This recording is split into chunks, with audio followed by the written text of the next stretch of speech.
외할머니와 서울에 있는 고모님 댁에 다녀왔습니다. 4월 말경에 사촌 동생 결혼식이 있어서 서울에 다녀오게 되었는데 거기서 고모님께서 망막 박리증으로 한쪽 시력을 거의 볼 수 없게 되었고 한쪽 눈마저도 시력을 잃어간다는 이야기를 들었습니다. 서울에 있는 고모님은 98년도에 저희 아버지에게 성경책을 선물로 주게 되었는데 아버지께 선물한 그 성경책을 가지고 제가 우리 교회에 나오게 되었습니다. 이번에 서울에 올라가면서 그 성경책을 자세히 보니 고모님께서 92년도에 세례를 받으시면서 세례 기념으로 받으신 소중한 성경책인데 고모님 저희 아버지를 전도하시려고 성경책을 선물하신 것 같았습니다. 아버지는 그때 당시 교회를 건축하고 있으셨는데 교회에 대한 좋지 못한 인식을 가지시고 교회도 나가지 않으시고 계셨습니다. 아버지께서 책상 깊숙이 넣어둔 성경책을 제가 발견하고 2002년도에 우리 교회에 가지고 나오게 되었습니다. 그런 고모님께서 눈이 안 보이게 되실 수도 있으시다 하니까 제가 무언가 해야겠다는 생각이 들었습니다. 그래서 저희 가족들과 함께 서울 고모님 댁에 가서 위에서 기도해 주고 왔으면 하는 감동이 생겼습니다. 가는 길에 의정부에 있는 문호 엄마 외할머니께도 다녀와야겠다는 계획을 세웠습니다. 5월 24일이 석가탄신일이었는데 그날이 외할머니 생신이셨습니다.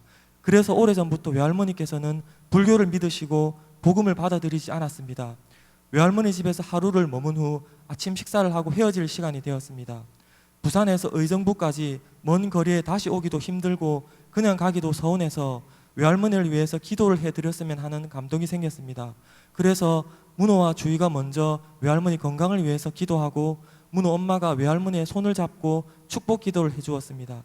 예수님을 마음속에 영접할 수 있도록 위해서 기도해 주고 왔습니다. 그리고 나서 서울 잠실에 있는 고모님 댁에 갔습니다. 고모부와 고모와 함께 이런저런 이야기를 하다가 제가 고모님의 성경책을 전해드리면서 고모님에게 시력 회복을 위해서 같이 한번 기도를 했으면 한다고 말씀을 드리니 흔쾌히 좋다고 하셨습니다. 그래서 찬송가 301장 지금까지 지내온 것을 찬송하고 다음에 고모님께서 세례 받으실 때 성경책에 도장으로 찍힌 로마서 10장 9절 말씀인 내가 만일 내 입으로 예수를 주로 시인하며 또 하나님께서 그를 죽은 자 가운데서 살리신 것을 내 마음에 믿으면 구원을 받으리라 이 말씀을 읽어드리고 제가 고모님 댁에 오게 된 사정을 쭉 말씀드렸습니다. 고모님의 눈이 다시 회복되도록 하나님께서 역사해 주신 것을 보고 저희 부모님이 믿음을 가졌으면 한다고 말씀드렸습니다.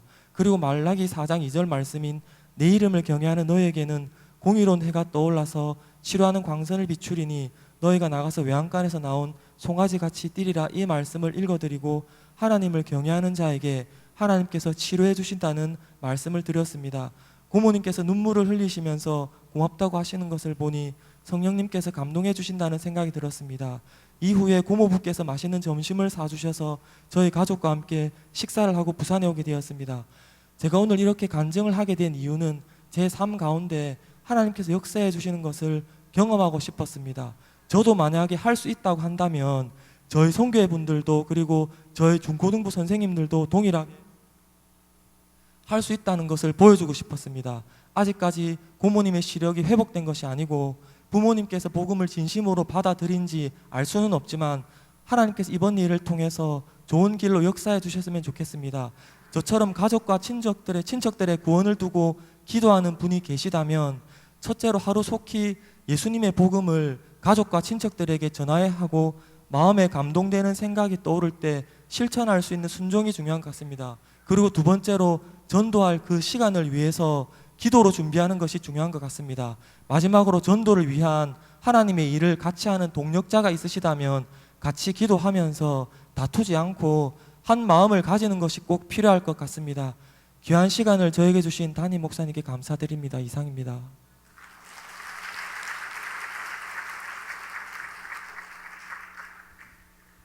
우리 집사님과 그 가정 또 가족들의 구원을 위해서 마음에 두셨다가 나중에 함께 기도하실 때 꼭 기도해 주시기를 바랍니다. 이 시간에는 하나님 말씀 보시겠습니다. 주보에는 마태복음 7장으로 나갔는데 제가 준비가 안 돼서 바꿨습니다. 요한복음 8장 31절과 32절.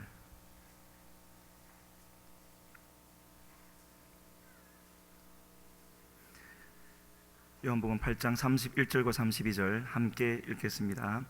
그러므로 예수께서 자기를 믿은 유대인들에게 이르시되 너희가 내 말에 거하면 참으로 내 제자가 되고 진리를 알지니 진리가 너희를 자유롭게 하리라. 아멘. 그래서 내 말에 거하면 하는 제목으로 잠깐 말씀 나누겠습니다. 방금 읽으신 말씀은 그 31절 첫 부분에 나와 있는 것처럼 이 말씀의 대상은 믿지 않는 사람들이 아니었고 믿는 사람들이었습니다. 그러니까 이 자리에 있는 우리에게 주시는 말씀이다 라고 생각할 수가 있습니다. 거기에 보면 예수께서 자기를 믿은 유대인들에게 그렇게 되어져 있죠. 그래서 이미 믿음을 가진 사람들이었는데, 그러니까 이 말씀은 안 믿는 자들이 믿고 주님께로 돌아오는 그 단계라기보다는 주님을 믿고 주님의 백성 또는 주님의 사람이 되어졌는데 그 이후에 신앙생활을 어떻게 나가야 될 것인가 하는 그런 단계로 생각을 하면 될 것 같습니다. 그래서 주님이 자기를 믿은 유대인들에게 하신 말씀이 너희가 내 말에 거하면, 이 말이 이 조건에도 들어가 있죠. 내 말에 거하면 참으로 내 제자가 되고 진리를 알지니 진리가 너희를 자유롭게 하리라. 우리가 주님의 말씀에 거하게 되시면 그 다음에 세 단계로 일이 일어나게 되어지는데, 우리가 주님의 제자가 되고 참으로라는 말까지 붙여서 제자가 되고, 제자가 되면은 진리를 알게 되어지고, 알게 되어진 그 진리는 우리를 자유롭게 그렇게 해줄 것이다. 그러니까 여기에 이 말씀은 참 믿음이 있는 곳에 하나님께서 이루어 주실 일, 그렇게 볼 수가 있겠죠. 조건을 내걸고 이렇게 하면 들어줄게가 아니라 주님이 믿음을 가진 자에게는 반드시 이제 이렇게 해 주실 일인데, 그렇게 과정이 가게 되어져 있는데, 그러나 그렇게 되어지기 위해서는 우리가 주님의 말씀에 거해야 된다. 사실은 그 일까지도 주님이 해 주십니다. 다만 그렇게 인도해 주실 때 순종함이 있어야 되는 것인데요. 조금 여기서 거슬러 가서 요한복음 4장에 가면은 주님이 예루살렘에 가셨다가 사마리아를 거쳐서 갈릴리로 오시면서 그 사마리아 여인을 만나 주셨죠. 그 여인은 잘 아시는 대로 마음속에 갈망이 크게 있는 사람이었습니다. 그가 예수님을 만나고 나서 그 대화 중에 나왔던 말을 보면은 그는 진정한 예배 처소를 찾는 사람이었고요, 메시아의 오심을 기다리는 사람이었습니다. 그만큼 삶에 뭔가 무엇을 찾았지만 채워지지 않는 것이 있었고, 그것을 계속해서 구하는 그런 사람이었다는 것을 알 수가 있고, 그것을 아신 주님이 그 사람을 만나 주시러 가신 것이었고 또 채워 주시러 가신 것이었죠. 그래서 그 사람에게 뭐라고 말씀을 하셨느냐 하면은 내가 주는 물을 마시면은 다시 목마르지 아니할 것이다. 굉장한 말씀이죠. 왜냐하면 그 물은 그 속에서 영생하도록 솟아난대요. 왜 이 말씀을 하셨겠습니까? 바로 그 사람에게 지금 필요한 것, 그 사람이 간절히 찾고 있는 것이 뭔가를 아셨기 때문에 정확하게 그것을 제시해 주는 것이지요. 아직 그 사람에게 이루어진 것은 아닙니다. 이제 이루어지겠죠, 곧. 그래서 지금은 이제 그 이야기를 계속 전개시키려고 하는 것이 아니기 때문에 이제 여기서 말씀드리려고 하는 것은, 우리를 향하신, 우리를 구원하신 주님의 뜻은 겨우 구원받아서 일 터질 때마다 힘들어하고 그렇게 하는 것이 아니라, 이 말씀 드리려니까 제가 너무 죄송하네요. 요즘 모습이 제 모습이 그런 것 같아가지고, 일이 터질 때마다 힘들어하고 그렇게 하는 것이 아니라, 주님을 믿는 자에게 주님께서 의도하신 것은 요한 1서 5장 4절에 보면은 하나님께로서 난 자마다 세상을 넉넉히 이긴다 그러셨거든요. 그리고 겨우 구원받고 그냥 끌려가는 것이 아니라 생명을 얻고 더 풍성히 얻는 것이 우리를 향한 주님의 뜻이기 때문에, 그렇다면 이제 지금 우리가 생각해야 될 것은 그렇지 않은 분들이 대부분이라고 생각하지만 혹시 나는 예수님을 믿고 따라가는데 왜 나의 신앙생활은 이렇게 초라한가? 그런 생각이 든다면 오늘 이 말씀 우리가 같이 한번 생각해 볼 수 있는 것이죠. 항상 우리에게 믿음에 문제가 있으면 그 원형으로 돌아가면은 대개는 답을 할 수가 있죠. 우리 믿음의 원형이 어디에 있습니까? 믿음의 조상이 되어진 아브라함에게 있죠. 그래서 아브라함 얘기를 잠시만 생각을 해보면 그의 보통 말을 할 때 믿음의 여정 그런 말을 하죠. 늘 쓰는 말이라서 그냥 평상적으로 받아들이곤 했는데 오늘 이 말씀을 이제 묵상하면서 드는 생각은 믿음의 여정, 그 여정이라는 말 속에 참 많은 일들이 담겨져 있겠구나. 하나님의 섭리와 비밀 이런 것이 담겨져 있겠구나. 과정이니까요. 단 한순간으로 끝나는 것이 아니라 시작이 있고 과정이 있고 완성이 있기 때문에 여정이라고 하는 것이니까요. 그래서 이 아브라함의 믿음의 여정이 있고 우리도 여정이 있는데 그 믿음의 여정의 시작은 하나님의 부르심에 있었죠. 우리도 하나님이 불러주셨고요. 그래서 그렇게 부르셨을 때 아브라함은 그 말씀에 순종해서 그 먼 길을 이제 출발해서 갔고, 이것은 우리에게 반드시 주님을 믿는 믿음에는 명령이 주어질 때는 믿음으로 행하는 순종함이 뒤따라야 된다 하는 것 잘 알고 계시지만 다시 한번 말씀을 드리고요. 그런데 그 믿음의 순종은 그냥 대부분의 경우는 잘 안 되는 경우가 더 많은 것 같습니다. 왜냐하면은 그 믿음의 순종은요, 자기의 길을 하나님께 맡길 수 있는 사람만이 갈 수 있는 길이기 때문에 그런 것 같습니다. 하나님이 인도해 주실 것을 확신하지 못한다면 발걸음을 떼기가 굉장히 어려울 것 같아요. 그렇겠죠? 그래서 그런 의미에서 하나님 나라는 침노하는 것이다, 그런 말씀도 있는가 봅니다. 그래서 이제 우리의 구원이라는 것은 결코 우리 신앙생활의 목적이 아니라 시작에 불과한 것이고, 구원이 목적이라면 우리는 광야에 나와서 거기서 끝나버리지 않겠습니까? 거기서 절대로 끝나서는 안 되는 것이고, 새로운 삶이 시작되는 첫 시작점에 불과한 것이고, 그렇다면 그 이후에 반드시 따르는 여정이 있는데 그것이 바로 오늘 본문에서 하시는 말씀이라는 거죠. 그래서 주님이 이제 우리를 부르실 때에는요, 가장 먼저는 세상에 사단의 종이 되어져 있었기 때문에 신분부터 바꿔주시는 거죠. 하나님의 자녀, 이거는 분명한 특권에 속합니다. 모든 것이 다 바뀌는, 그리고 동시에 그 특권이 주어짐과 동시에 또 하나가 주어지는데 주님의 제자가 되는 것이죠. 이 제자가 된다라는 것은 믿는 자보다 좀 더 높은 개념이어서 그냥 믿는 자라도 갈 수 있고 한 단계 올라가서 제자로 가고 그런 것이 아니라 믿는 자가 곧 제자인 것이죠. 땅끝까지 이르러 모든 민족을 제자로 삼으라 그러셨으니까요. 그래서 우리의 신앙생활은 반드시 이 제자가 되는 삶이 되어야 되기도 하는데, 그래서 이 제자가 되는 것이 곧 하나님께서 구원하심으로 주셨던 자녀되는 특권, 그 특권을 담을 수 있는 그릇과 같은 것이다, 그렇게 볼 수가 있겠죠. 그래서 이제 그 뒤에 과정이 따라가는 겁니다. 절대로 태어난 모습 그대로 있으면 안 되지 않겠습니까? 몇 달은 괜찮고 1년 정도는 괜찮겠지만 한 돌, 두 돌 이렇게 세월이 흐르면은 절대로 그 자리에 머물러 있으면 안 되지요. 성경의 가르침도 그렇고요.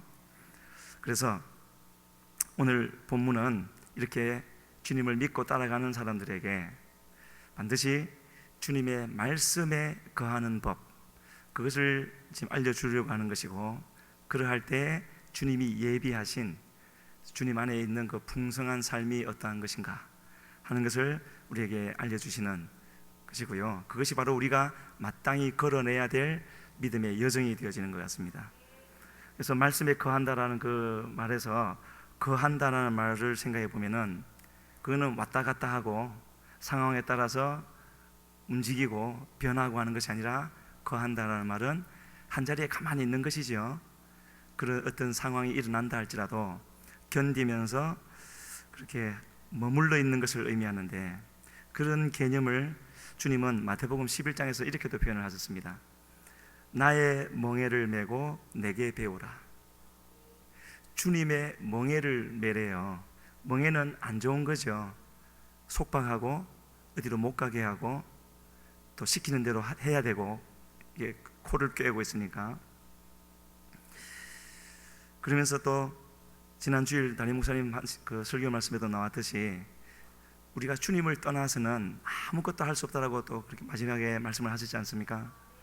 그래서 이렇게 멍에를 매라고 하는 것, 또 다른 곳에서는 십자가를 지라고 하는 것, 자기를 부인하라고 하는 것, 이런 것은 문자 그대로는 우리를 이렇게 제한을 하고 하고 싶은 대로 못하게 하고 그런 거지만, 실제로는 이것이 바로 우리로 하여금 주님의 말씀에 거하게 하는 것이고요, 주님의 우리를 위하여 예비하신 모든 좋은 것이 우리에게까지 올 수 있도록, 우리가 누릴 수 있도록 그렇게 사랑으로 인도해 주시는 주님의 그런 인도하심이다. 그렇기 때문에 나의 멍에는 쉽고 내 짐은 가볍다. 멍에가 쉬운 것보다 멍에가 없으면 더 좋지 않겠습니까? 짐이 아무리 가벼워도 짐이 없으면 더 좋은데, 주님은 그렇게 하시지 않고 멍에를 메라 그러시고요, 짐을 지라고 그러십니다. 그렇게 할 때 그것이 주님의 말씀에 거하는 것이 되어지고 주님 안에 거하는 것이 되어져서 안식을 거기서 누리게 될 것이라. 말도 안 되는 소리지요. 어떻게 멍에를 메고 짐을 지고 안식을 하겠습니까? 그러나 그게 이제 주님의 비밀이고요. 우리 주님의 이 땅에 있을 때의 직업은 목수이셨죠. 그렇기 때문에 목수이신 주님이 우리의 모든 것을 다 아시기 때문에 우리에게 꼭 맞는 멍에를 만들어 주셔서 그 안에 거하면은, 나가려고 하지 않고 그 안에 딱 거하고 있으면은 평안해지고 하는 그런 멍에를 만들어 주실 것 같아요. 그래서 근데 제가 이렇게 말은 부드럽게 했지만은요, 목수이신 주님이 나에게 꼭 맞는 멍에를 주셨다는 것을 내가 믿는다고 한다면 그것은 무엇을 의미하겠습니까? 지금 내가 처해 있는 상황, 내게 전개되고 있는 일, 이 모든 게 첫째는 나의 주의 백성 되어져 가는, 제자 되어져 가는 그 일을 위해서, 두 번째는 하나님의 영광을 위해서 최선의 것이다 라는 것을 믿어야 되는 것을 의미합니다. 그걸 믿으십니까? 예. 하나님 앞에서 우리가 진실되게 이제 그 고백이 돼야 되겠고요. 그래서 그런 것이기 때문에 그 안에 있는 것은 그 자체로는 힘든 일이고 용광로와 같은 것이라고 할 수가 있겠죠. 빨리 벗어났으면 좋겠고, 하지만 거기에 있어야 구원은 받았지만, 주님의 백성은 되어졌지만, 신분은 바뀌었지만 여전히 내 속에 있는 이 애굽을 그 속에 있어야만 녹여낼 수가 있는 것이고, 그리고 녹여내어서 비어진 만큼 주님의 은혜로 계속 채워져 가서 우리는 주님의 자녀, 하나님의 백성, 예수 그리스도의 제자, 증인이 되어져서 우리에게 맡겨진 사명을 감당하는 그때가 오게 되어질 줄로 믿습니다. 모세를 하나님이 부르시는데 먼저 그가 하나님 앞에 소원을 가졌지만 그를 광야로 이끌어 가셨죠. 그는 그의 삶을 잠깐만 보면은 그가 본격적으로 쓰임받기 40년 전부터 하나님을 위하여 큰 결심을 했습니다. 공주의 아들이라고 칭하는 것을 거절하고 하나님의 백성과 함께 고난받기를 선택했죠. 그거는 사람이 포기할 수 있는 아주 큰 것 중에 하나를 포기한 것이죠. 우리는 포기하려도 포기할 것이 없지 않습니까? 모세처럼 왕족이 아니기 때문에. 근데 그 정도 큰 결단을 했으면 하나님 쪽에서도 뭔가 선한 일이 주어져야 되는데, 주셔야 되는데 그렇지를 않고 아주 심각한 일이 발생했죠. 살인자가 되어지고 도망자가 되어지고. 왜 그렇겠습니까? 이게 지금 우리한테 일어나는 일이니까요. 그것은 다른 것이 아니라 하나님의 일을 하기를 원했지만 자기의 방법대로 하기를 원했습니다. 오늘 본문에서 분명히 뭐라 그러셨습니까? 내 말에 거하면. 그 말은 곧 주님과 함께 거하면, 그런 말이죠. 그것은 절대적인 조건이어서 아무리 동기가 선하고 아무리 좋은 뜻과 목적을 가지고 한다 할지라도 그냥 내가 결정하고 판단하고 진행을 한다면은 하나님과 함께하는 것이 아닌 것이 되는 것이고요. 그렇게 해서는 모세를 통하여서 이루시고자 했던 하나님의 그 뜻을 이룰 수가 없기 때문에, 끝까지 하나님과 동행할 수 없기 때문에 하나님은 그를 위해서 이제 광야로, 미디안 광야로 보내셨고요. 마침내 그 40년 동안 무슨 일이 있었는지 알 수 없지만 그렇게 거기까지 보내신 하나님이 그냥 두지는 않으셨을 겁니다. 이렇게 저렇게 본인은 몰랐을 수도 있겠지만 계속해서 역사하시면서 40년 전, 그러니까 처음 미디안 광야로 갔을 그때는 하나님의 성령이 그에게 임했다면 그는 그 성령의 불을 견딜 수 없는, 그야말로 떨기나무가 불이 붙으면 확 타버리는 것처럼 그런 존재였는데, 하나님이 그 40년 동안에 아무도 사람으로서는 할 수 없는 그 과정을 끊임없이 그 40년 동안 하나님이 함께 하실 수 있도록, 함께 하실 수 있는 그릇이 만들어지도록 주님의 손으로 계속 빚으시면서, 처음엔 깨뜨리셨겠죠. 아무런 덩어리가 남지 않도록 깨뜨리시고 반죽을 해서 그릇을 빚으시고, 마침내 40년 동안 그렇게 빚으신 후에 주님은 찾아오셔서, 성령으로 찾아오셔서, 그 말하자면 오늘날 표현으로 하자면은 오순절과 같은 역사를 그에게 이루어 주셔서, 그를 표현하는 말 중에 지면에서 온유함이 가장 성한 자다, 민수기 12장에서 나오는 말씀인데요. 이 말도 하나님이 처음 그를 부르실 때를 생각하면은 그가 지면에서 가장 온유함이 성한 자였기 때문에 주님이 찾아오신 것이 아니라 그 40년 동안에, 그리고 출애굽기 3장에서 그 미디안 광야에서 성령으로 오셔서 그를 채워주시고, 그 이후에 일어나는 그 모든 기적의 역사들을 통해서 하나님은 이러한 분이시라는 것을 계속해서 보여주셨고 그로 체험하게 했기 때문에 점점 그는 온유한 자가 되어져 갔던 것이죠.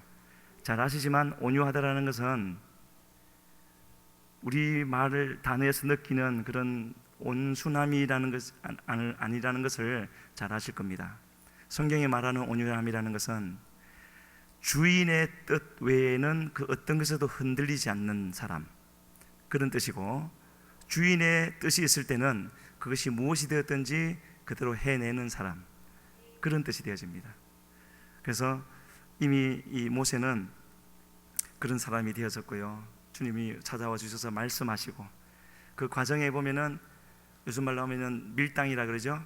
밀고 당기고, 하나님이 가라 그러는데 못 갑니다. 입이 뻣뻣합니다. 원래 말을 잘 못합니다. 그러면서 6번이나 하는 가운데서 그 대화 자체가 참 어리석은 대화인 것 같지만 그 과정 자체가 이미 모세를 바꾸어 가고 있는 과정이 되어지는 겁니다. 하나님과의 대화이기 때문에 사마리아 여인이 예수님과 대화하면서 점점 그의 마음이 변해갔던 것처럼 이미 하나님의 임재 가운데 있으면서 모세는 그렇게 변화되어져 갔고요. 말하자면 온유함이 지면에서 가장 승하다라는 말은 신약 표현으로 하면은 이미 그는 십자가를 통과한 사람이 되어졌다는 것 되어집니다. 그런 사람이었기 때문에 하나님이 이 모세를 그렇게 함께 하시면서, 사람이 많았지 않습니까?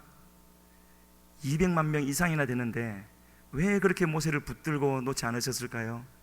신약 시대에도 사도들도 많고 제자들도 많고 굉장히 많았는데 왜 바울 사도 한 사람을 그렇게 놓치지 않고 그 노년에까지 데리고 다니시면서 그렇게 쓰셨겠습니까? 하나님에게는 숫자가 필요한 것이 아니라 모세처럼, 다윗처럼, 또 바울 사도처럼 그렇게 온유한 자, 하나님 말씀이면은 그대로 행할 수 있는, 그것이 타고나서 되는 것은 결코 아니죠. 하나님께서 그렇게 훈련시켜 놓으신 것이고 그런 한 사람이 필요한 것이었고요.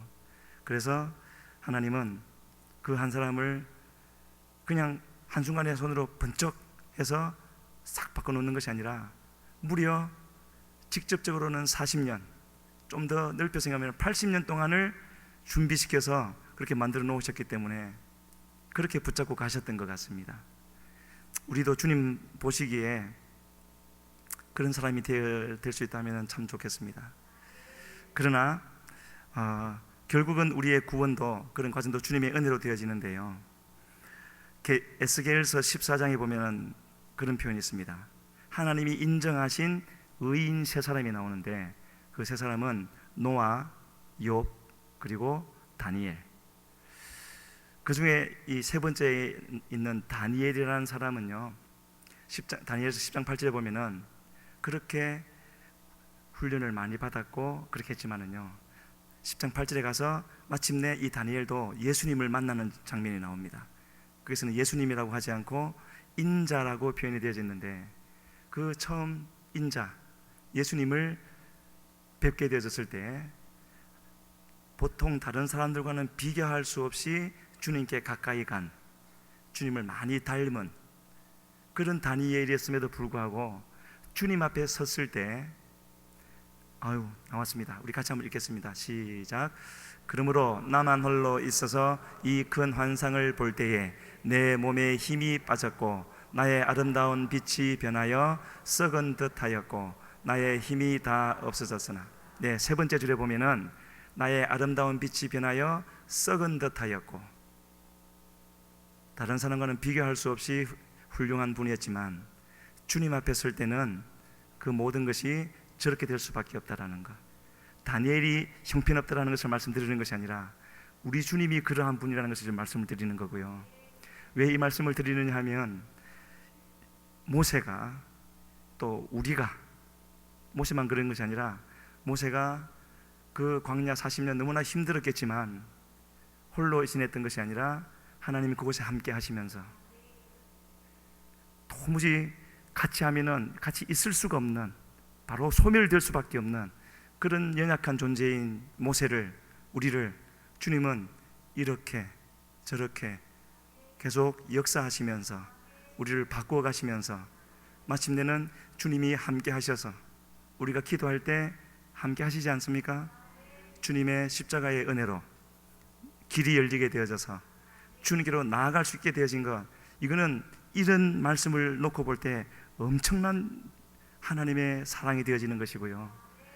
하나님께서 그렇게 역사해 주셨기 때문에 우리가 지금 예배 시간에 나와 있다라는 것, 이런 주님의 큰 은혜가 있었기 때문에 가능한 일이라는 것을 우리는 알 수가 있습니다. 그렇다면요, 우리 말씀 한 구절을 더 보고 우리에게 주어진 은혜가 얼마나 큰 것인가, 어떻게 해서 우리가 이런 자리에 있을 수가 있는가 하는 것을 알려주는 말씀, 예레미야 애가 3장 19절로 23절입니다. 우리 같이 한번 읽겠습니다. 시작. 내 고초와 재난 곧 쑥과 담즙을 기억하소서. 내 마음이 그것을 기억하고 내가 낙심이 되오나 이것을 내가 내 마음에 담아 두었더니 그것이 오히려 나의 소망이 되었사옴은 여호와의 인자와 긍휼이 무궁하심으로 우리가 진멸되지 아니함이니이다. 이것들이 아침마다 새로우니 주의 성실하심이 크시도소이다. 쑥과 담즙, 고난이지요. 고난의 과정이 있었지만 그것을 힘들다고만 여기지 않고 마음에 담아 두었더니 마침내는 주님 앞에 이르게 되어졌는데, 어떻게 해서 주님 앞에 이르게 되어졌을까? 결론적으로 뭐라고 말하고 있습니까? 주님의 인자가 무궁하심으로, 또 그 인자하심이 아침마다 새로워서 또 쓰러지도 세워주시고 또 다 비워져도 채워주시고 하는 은혜가 날마다 있었기 때문에, 그럴 때마다 세워질 때마다 채워질 때마다 우리의 심령은 조금씩 더 변화되어져 간 것이고요. 처음 예수님을 믿을 때와 지금을 비교해 보면은 도무지 있을 수가 없는 그런 변화들이 우리에게 있어서 저 같은 사람은 여기에서 말씀을 나누고 있고, 또 찬양을 인도하시는 분도 있고 대표기도 하시는 분도 있고 악기를 다루시는 분도, 앉아서 예배하시는 분들도 있고, 이런 은혜가 우리에게 늘 있기 때문에 큰 은혜가 아닌 것처럼 여겨질 수도 있지만, 이거는 하나님의 재창조의 역사가 있었기 때문에 가능한 일이고요. 하나님은 그러한 일을 이루시기 위하여서, 모세는 왜 이렇게 오래 걸립니까? 할 수 있는 거 40년 했지만, 하나님은 마침내 함께 하시기 위하여서, 그와 동행하시기 위하여서 반드시 그를 그렇게 함께 하실 수 있는, 동행할 수 있는 사람으로 만들어 주신 그 하나님인 것을 볼 수가 있고, 그렇다면 우리에게도 똑같은 은혜가 함께 했지 않겠습니까? 비록 모세와 같이 한 민족을 이끄는 지도자는 아니지만, 한 순, 한 구역, 한 교회 학교의 한 반, 무엇이 되었든지 하나님은 이와 같이 우리 하나님과 동행하면서, 하나님 앞에 머물면서 이렇게 주님의 일을 이룰 수 있도록 우리를 마침내 그렇게 만들어 주신 그런 하나님이라는 것을 여기서 우리에게 말씀해 주고 있습니다. 사실은 마태복음 7장 21절로 23절 말씀을 오늘 나누려고 했는데, 거기에도 보면은 천국에 들어가는 자는 주여 주여 하는 자가 아니라 어떠한 자라고 말씀하십니까? 하늘에 계신 내 아버지의 뜻대로 행하는 자. 여기서 내 아버지의 내는 누구십니까? 예수님이죠. 예수님이 하나님을 섬겼듯이 그렇게 하늘 아버지의 뜻대로 행하는 자가 들어가게 될 것이라고 했는데, 그 말씀에 비추어 보면은요, 이 모세가 꼭 그러한 사람이었다는 것을 알 수가 있습니다. 우리 한 구절만 더 보면 신명기 34장 10절로 12절 말씀 한번 보시겠습니다. 신명기 34장 10절부터 12절 같이 읽습니다. 그 후에는 이스라엘의 모세와 같은 선지자가 일어나지 못하였나니, 모세는 여호와께서 대면하여 아시던 자요, 여호와께서 그를 애굽 땅에 보내사 바로와 그의 모든 신하와 그의 온 땅의 모든 이적과 기사와 모든 큰 권능과 위엄을 행하게 하심에 온 이스라엘의 목전에서 그것을 행한 자이더라. 신명기 끝절 얘기입니다. 모세에 대한 하나님의 마지막 평가인데, 한마디로 표현하면 뭐죠? 가서 행하게 하심에 행한 자이더라. 하나님의 말씀을 그대로 순종해드렸던, 곧 하늘에 계신 내 아버지의 뜻대로 행하였던 그런 모세인 것을 볼 수 있고, 반대로요, 하늘에 계신 아버지의 뜻대로 행하지 않는 사람에 대해서 하나님은 마태복음 7장 거기서 뭐라고, 어떤 사람들이었습니까? 주의 이름으로 선지자 노릇도 하고 병도 고치고 귀신도 쫓아내고 했지만, 그들을 향하여서는 불법을 행하는 자들아, 또 도무지 내가 너를 알지 못한다. 왜 주님이 알지 못한다고 하셨겠습니까? 과정에서 주님과 동행하지 아니하였거든요. 그들이 낯설어서 모른다 하시는 것이 아니라 주님의 말씀에 거하지 아니하였고 주님과 함께하지 않는 삶을 살아왔기 때문에, 이 부분은 다음에 또 말씀드리기로 하고요. 바로 그렇기 때문에 주님은 말씀하십니다. 너희가 내 말에 거하면 참으로 내 제자가 되어지고 진리를 알게 되어지고, 그 진리는 깨달은 그 사람을 자유롭게 해주실 것이다. 말씀을 마치겠습니다. 예수님은 이 땅에 계실 동안에 사람이셨지만 또 하나님이셨죠. 지혜나 능력이나 권능이 충만하신 분이셨는데, 한 번도 자신의 뜻대로 행하지 아니하시고 항상 하나님의 뜻을 구하였고 그 뜻대로 행하신 분이었습니다. 그것을 빌립보서 2장 5절로 8절에서는 이렇게 우리에게 설명을 해주고 있습니다. 같이 읽습니다. 너희 안에 이 마음을 품으라. 곧 그리스도 예수의 마음이니 그는 근본 하나님의 본체시나 하나님과 동등됨을 취할 것으로 여기지 아니하시고 오히려 자기를 비워 종의 형체를 가지사 사람들과 같이 되셨고 사람의 모양으로 나타나사 자기를 낮추시고 죽기까지 복종하셨으니 곧 십자가에 죽으시며. 네, 8절까지만 일단요. 너무나 잘 아시는 말씀인데 8절을 좀 띄워주시겠습니까? 저기에 중간에 자기를 낮추시고 죽기까지 복종하셨다라고 되어져 있죠. 예수님이 하늘에 계신 아버지의 뜻을 구하는 그 구함은 저것으로 정확하게 표현되어져 있습니다. 낮추시는데 많이 낮추는 것이 아니고 엄청나게 낮추는 것도 아니고 죽기까지 복종하셨다. 그게 포함되지 않을 것이 없겠죠. 저는 이제 아멘 해야 되는데 아멘 하기가 쉽지가 않은 것 같습니다. 우리도 저렇게 주님을 따라가야 되는 것이죠. 하늘에 계신 내 아버지의 뜻대로라고 했기 때문에 주님이 하신 것 같이 못하더라도 하려고 애를 써야 되는 것이고요, 그것을 우리의 삶의 목적으로 삼아야 되는 것이죠. 그렇게 할 때 하나님은 어떻게 하십니까? 9절로 11절 보시겠습니다. 이름으로 하나님이 그를 지극히 높여 모든 이름 위에 뛰어난 이름을 주사 하늘에 있는 자들과 땅에 있는 자들과 땅 아래에 있는 자들로 모든 무릎을 예수의 이름에 꿇게 하시고 모든 입으로 예수 그리스도를 주라 시인하여 하나님 아버지께 영광을 돌리게 하셨느니라. 아멘. 주님이 이 세상에 오셔서 십자가에 죽으심으로 우리에게 주신 이런 자녀되는 특권, 제자되는 특권, 사명을 감당하게 하신 특권은 그냥 주어진 것이 아니라 절하신 주님의 죽기까지 순종하신 그 순종이 있었기 때문에, 그래서 우리에게 주어진 것이고, 우리도 그것을 기억하고 주님을 뒤를 따라가려고 애쓰며 갈 때 예수님에게 성령의 기름을 한량없이 부어주셨던 하늘 아버지께서 우리에게도 부어주심으로 우리로서는 절대로 갈 수 없는 그 길을 갈 수 있게 해주실 우리 주님이신 줄로 믿습니다.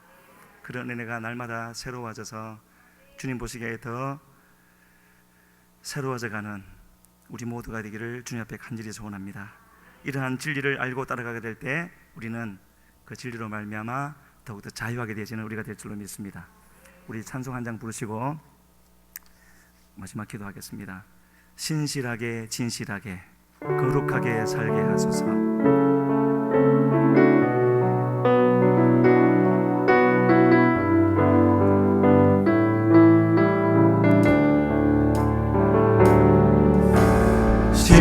신실하게 진실하게 거룩하게 살게 하소서. 신실하게 진실하게 거룩하게 살게 하소서. 신실하게 진실하게 거룩하게 살게 하소서. 신실하게 진실하게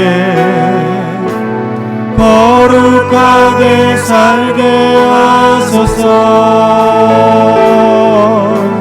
신실하게 진실하게 거룩하게 살게 하소서.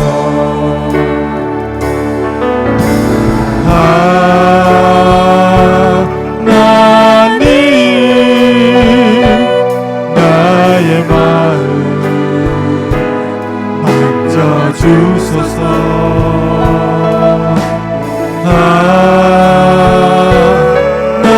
하나님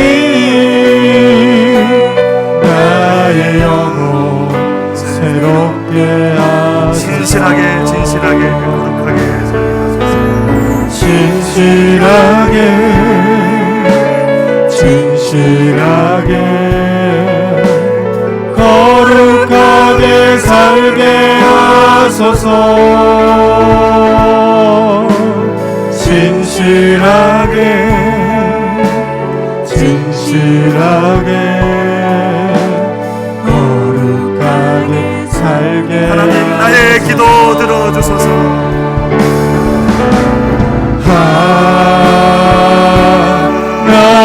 하나님 나의 기도 들어주소서.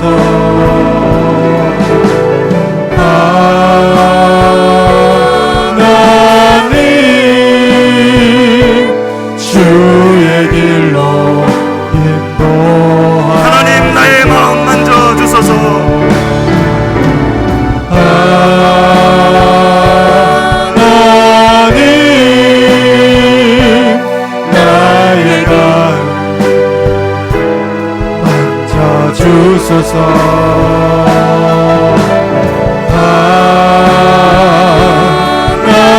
하나님 나의 영혼 새롭게 하소서.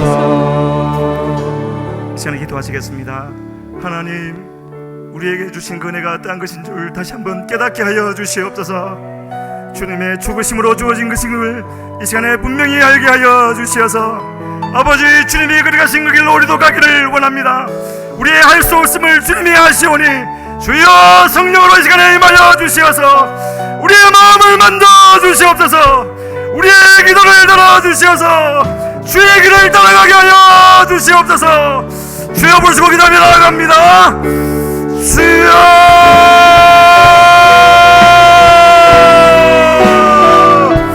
아버지여, 이 시간에 역사하여 주시옵소서. 하나님,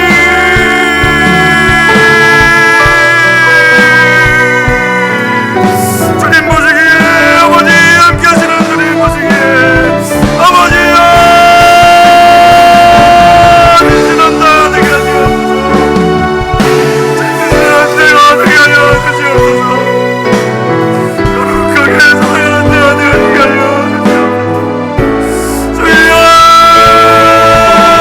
한 것으로 주여 여러분을 맞이하게 하여 주시고 낚시 맞이하게 하여 주시고 아버지 맞이하게 하여 주시고 함께 하시며 이끌어가시는 주여, 반드시 우리를 원하시는 주여, 주님을 바라볼 수 있는 아버지여, 하나님을 다하여 주시옵소서.